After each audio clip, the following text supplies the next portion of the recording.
Thick black smoke billowed from a garage in Lake Barrington, Illinois. On a cold February morning in 2008, neighbors saw the dark plume and heard the wail of approaching sirens as firefighters rushed to the upscale home of 40-year-old Ari Squire. Inside the large garage, a horrific scene awaited. A pickup truck had toppled off its jack, crushing the man beneath it, and flames were rapidly consuming everything in their path. By the time responders doused the fire, they found a badly burned body pinned under the heavy vehicle. The victim was, presumably, the homeowner Ari Squire himself, and at first glance, it seemed like a freak accident had tragically claimed a life. But for detectives investigating the case, something was still nagging at them. Later, one detective would say that in his entire career, he had never encountered a case with so many plot twists. Welcome to Unexpected Twists. Here, even the most seemingly simple story is worth a top-tier Hollywood adaptation, so stick around till the end and subscribe. In the chaotic aftermath, Ari's distraught wife, Denise, stood by in shock as authorities combed through the wreckage. She told investigators her husband had been working on his diesel truck that morning, a routine task for this avid mechanic. Ari had a deep passion for automobiles, particularly trucks, and even constructed a large garage next to his house so he could spend his free time working on his pickup. Beyond simply loving trucks, there was another motive behind this hobby. Ari took part in an amateur sport called track pulling. In such competitions, a pickup or truck is hooked up to a load often heavier than the vehicle itself. The winner is the one whose truck can haul that massive weight from start to finish the fastest. Ari regularly competed in these events whenever he had the chance. It was quite an expensive hobby, but Ari had his own construction business that provided him and his wife with considerable wealth. Yet now, Ari was dead. An accident, though tragic, seemed plausible. Perhaps the jack slipped, dropping the full weight of the vehicle on Ari without warning. Maybe a dropped work light shattered, igniting the flammable fumes, or fuel sparking an inferno. It seemed like a fluke string of bad luck, some thought. But something about the scene didn't sit right with investigators. Veteran fire personnel and detectives quickly noted odd details among the ashes. For one, the electricity to the garage had been shut off at the breaker. If no power was flowing, how could an electrical light have sparked a fire? And while accidents do happen, it struck some as strange that a seasoned mechanic like Ari would crawl under a truck supported only by a flimsy jack. The entire scenario felt off, almost too catastrophic to be believable.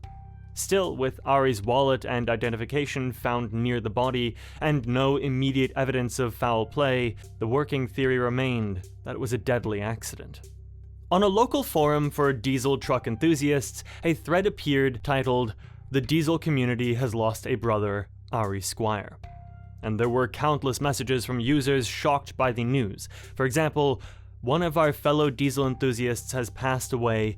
For those of you who did not know Ari Squire, he was a passionate racer who was a friend to me and many others. If you ever met him, you knew he was a good man, and everyone loved him. Ari, you will be greatly missed, brother." Now, while detectives gathered all the evidence and put together the facts to confirm that it was indeed an accident that had claimed Ari's life, a parallel mystery was unfolding just a few towns over. In Arlington Heights, another Chicago suburb, a mother named Donna Fiorito had been frantically searching for her 20-year-old son, Justin Newman. Justin lived with his mother and two younger brothers. His father walked out of the family when Justin was only 10, forcing him into the role of man of the house at a young age. At 15, he took on a job to help his mother cover expenses, and by the time of these events, he was working at a local hardware store. Eager to improve his circumstances, Justin grabbed every chance to earn a bit more money. Then, something out of the ordinary happened. Justin had not come home on February 23rd, the very day of the garage fire.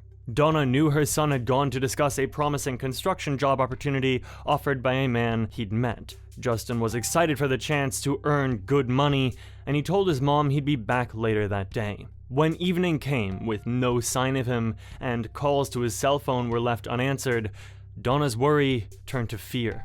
Justin wouldn't just disappear without a word. A few more hours passed, and Justin's mother received a text message from him that said, "I had to go to Missouri for work. I'll call you next week." A mother's heart told her something was off, because her son never sent texts, only called. She tried calling him several times more, but now his phone was off. Unable to wait any longer, she went to the police the next day to report Justin missing. Justin's mother knew the name of the person who had offered him a side job, Ari Squire.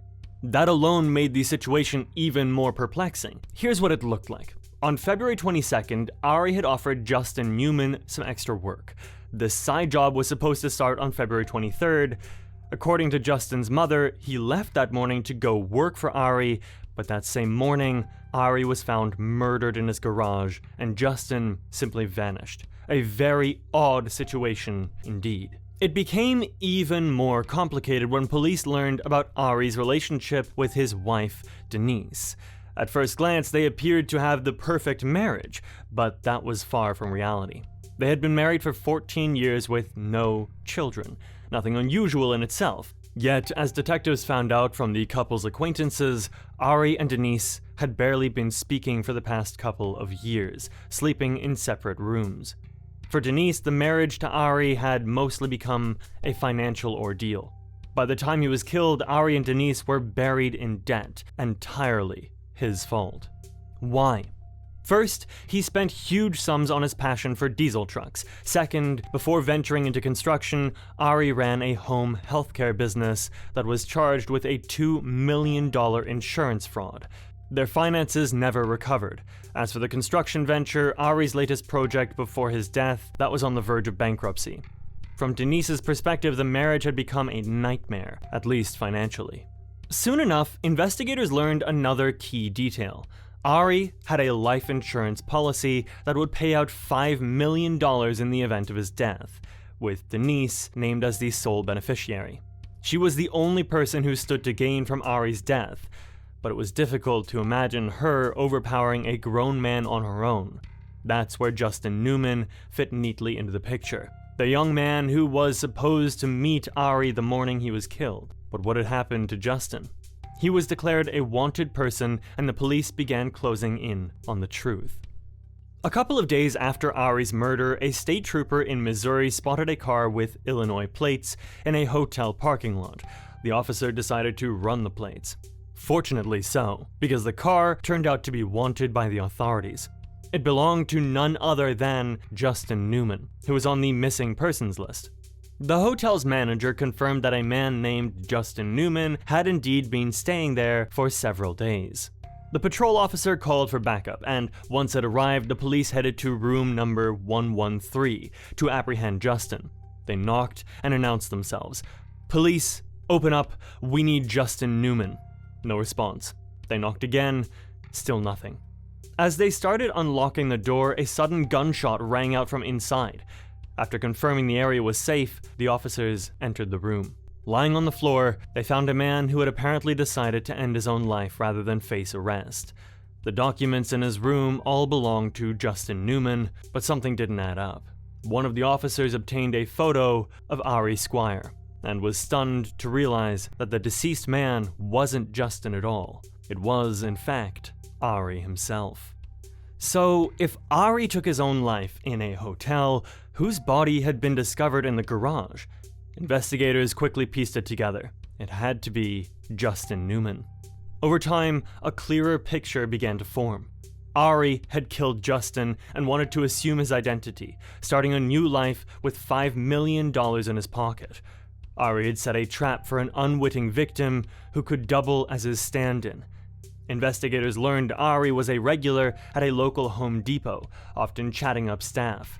It was likely there he scoped out young men who somewhat resembled him in build and features. Justin Newman, a hard-working Home Depot employee eager to earn more, fit the profile and took the bait. Ari had dangled the promise of a high-paying construction job, enticing Justin to drive out to Ari's home early one morning. You may have noticed that Justin Newman wasn't exactly an ideal match for Ari to impersonate, given their limited resemblance. It turned out that Ari Squire had originally considered a different target for his double, a man named Sandy Lively. If you look at photos of the two, they really do appear almost like twins.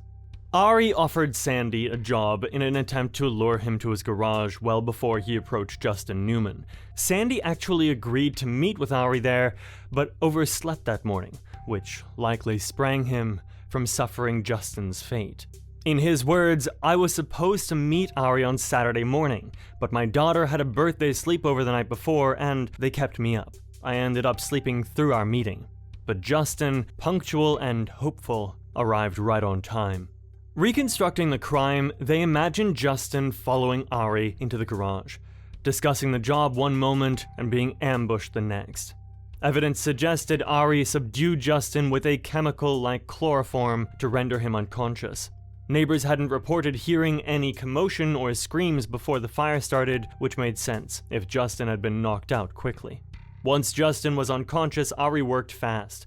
He dragged Justin under the raised truck, then kicked away the jack. The heavy vehicle came crashing down, ensuring Justin would not survive. To ensure no one identified the victim, and to make it look like an accident, Ari then set the garage on fire. Perhaps he broke a light or spilled fuel. Either way, flames soon engulfed the garage. The final touch, Ari dressed Justin in his work clothes and left his own wallet on the body. To anyone who found the scene, it would look like Ari Squire died in a terrible accident. As the fire raged, Ari Squire quietly disappeared. He likely left before help arrived, blending into the morning quiet or among any onlookers. Soon after, Ari climbed into Justin's modest car and fled. He took Justin's cell phone, ID, and bank cards, tools for his new life as Justin Newman. The real Justin lay lifeless in the ruins, and Ari was now a phantom on the run. For a short while, it seemed Ari had pulled off the unthinkable. In the immediate aftermath, everyone believed Ari was dead. Friends and neighbors offered Denise condolences. Meanwhile, Ari knew Justin's disappearance could blow his cover if anyone connected the dots. So he tried to cover his tracks in a cruel way. Using Justin's own phone to send a text message to Donna, posing as her son, he tried to assure Donna everything was fine. The texts were meant to stop Donna from reporting Justin missing or to delay a search. But the ruse backfired. Donna immediately sensed something was off. Her son rarely texted instead of calling, and the wording didn't sound like him. Donna became even more alarmed and went to the police with the strange message. She insisted someone else was posing as her son, which made detectives pay attention. Back in Illinois, news of Ari Squire's suicide in Missouri and the truth behind the garage incident made headlines. It sounded like a Hollywood thriller. A man fakes his own death by killing a lookalike to collect insurance money. The community's shock was mixed with anger and sorrow. Anger at the cold-blooded murder of an innocent young man, and deep sadness for Justin's family, who had lost a beloved son to this horrific scheme. For Donna Fiorito, the answer to her son's disappearance was the worst imaginable outcome. Justin had been trying to better his life, only to fall prey to a deadly plot. He was remembered as a kind, hard-working young man with his whole future ahead of him. One final question remained in this case. What about Ari's wife? Did she know about the scheme her husband had planned?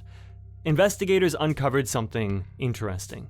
They found emails Ari sent Denise in the hours after the fire, calmly discussing his own funeral arrangements, as if coordinating his fake death from afar. These emails raised serious questions about how much Denise knew. She claimed she thought the messages were pre-written and auto-sent, not realizing he was alive when he wrote them. Whether or not she truly knew, Denise came under scrutiny for possible complicity. Surprisingly though, prosecutors never charged Denise. Apparently she had a very good lawyer, since she faced no criminal liability in the case. But Justin's family pursued civil justice, believing anyone who helped Ari should be accountable. In a civil trial, a jury found Denise liable for the wrongful death and ordered her to pay damages to Justin's family. It was some measure of accountability in a case where so much had gone wrong. The insurance payout was tied up in legal battles, ensuring none of Ari's co-conspirators could ever see a dime of the money he had envisioned. The tale of Ari Squire and the Arlington Heights murder remains one of the most bizarre crimes in Illinois history. If you enjoy such cases with unexpected twists, check out the channel. There you're gonna find many great stories. If you like what you see, please subscribe. I'd be very grateful. I'll catch you next time.